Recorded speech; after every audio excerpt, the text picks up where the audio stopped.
Welcome back to another episode of Visa Mondays. And today we are talking about Italy. So recently there's been a lot of buzz because Italy is opening doors for skilled professionals to tackle their labor shortages. That means if you have the right skills, this might be the best time to move. Now, let me break down all the major work visa options available in Italy and what you need to qualify. So first up, we have the Decreto Flussi visa. This is Italy's annual quota-based program. Every year, the government allocates a certain number of spots for the non-EU workers.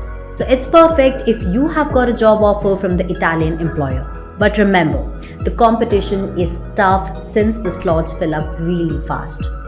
Then, there's the EU Blue Card. Now you can think of this as your VIP pass to Europe.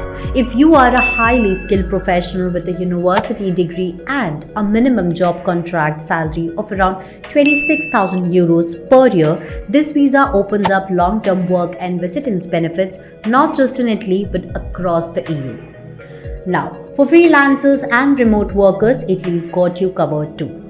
The self-employment visa allows entrepreneurs, consultants, and independent professionals to set up their own business or work remotely while enjoying Italy's beautiful lifestyle. You will need to show a solid business plan, sufficient funds, and relevant experience to get approved.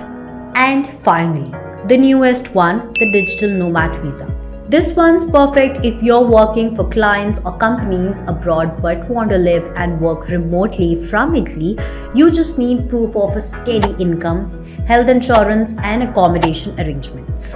Whether you're a skilled worker, an entrepreneur, or a freelancer, Italy has plenty of doors open right now.